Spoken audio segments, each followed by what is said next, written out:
Ladies and gentlemen, fellow Rwandans and Ugandans, my names are Michael Kayumba Mupende.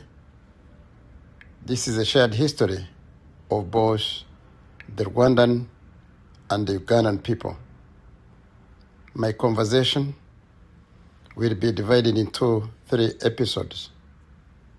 And let's dive in.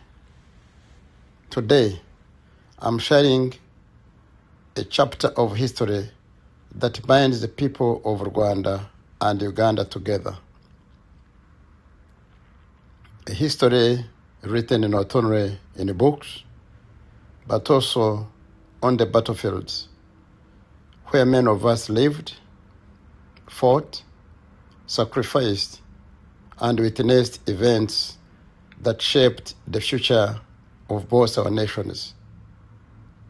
In my discussion, I will present a detail of the operational areas of the National Resistance Army, NRA, from which many Rwandan soldiers departed when we crossed into Rwanda on the 1st of October in 1990 to launch the struggle that later became known as the Rwandan Patriotic Army Liberation War. Before crossing into Rwanda, the RPA Inkotanyi were soldiers of the NRA. Many of us had already spent years conducting military operations throughout the North, Eastern, Northeastern, and the West Nile regions of Uganda. When we entered Rwanda, we did not leave military life behind and begin another from the beginning. Rather, we moved directly from one war into another. For us, it was a continuation of the life we had already lived as soldiers. We fought tirelessly for Uganda since 1981. I myself worked to support the NRM since 1983 when I was a student in Kampala. But I physically joined the struggle in 1985, early 1985. The Banyarwanda fought this war until the capture of Kampala in January 1986. After the capture of Kampala and the whole country, we remained in a continuous combat against various insurgent movements that emerged across North and Eastern Uganda. Only when those campaigns were nearing their conclusion did we leave to fight what we regarded as our own struggle for the people of Rwanda. By that time, several insurgent organizations had already been significantly weakened. Among them was the Uganda People's Democratic Army, largely composed of the reorganized remnants of the former UNRA and associated with leaders such as Otema Limadi, Odong Latek, and Eric Odwa. During the famous Battle of Conakry, the UPDA, commanded by Eric Odwa, was defeated, and Eric Odwa himself got killed in those operations that was led by none other than Major General Fred Rwigyema. Afterward, many remaining UNRA elements merged with the Holy Spirit movement under Alice Auma Lakwena.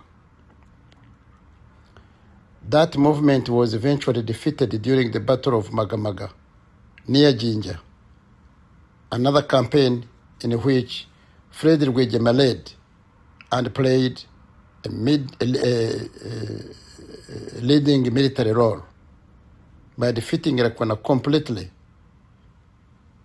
Elsewhere, the NRA confronted the Uganda People's Army, UPA, that time led by the one Peter Otai, together with his commanders like Francis Eregu, also known as Hitler, and Sunlight Okelor. Other insurgent organizations in the east included FOBA under Masete Kuya, which operated in eastern Uganda, regions of Bugisu and Tororo area, while additional operations targeted armed cattle rustlers throughout the greater Karamoja region. Then later came the emergence of Joseph Kony's Rhodes Resistance Army, RRA, a conflict that many of us left behind when we crossed into Rwanda to wage our own national struggle. These campaigns formed an important chapter in the shared military history of Uganda and Rwanda. Many Rwandan officers and soldiers who later became members of the RPA had first served for years in these operations, gaining extensive military experience before the events of October 1990. One of the most distinguished commanders of the era was Major General Fred Rwigyema.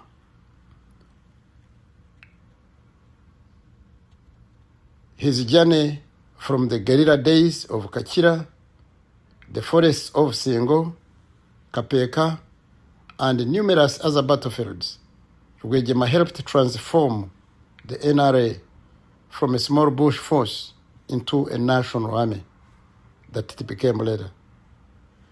Many of us witnessed his leadership firsthand when he pioneered the opening of the Western Front, an independent military campaign that he proved strategically decisive at the time. He later commanded some of the final operations that paved the way for the NRA's entry into Kampala, including the famous Katonga battles. Following the victory of Kampala, he continued leading military operations against insurgencies throughout the north and northeastern of the country.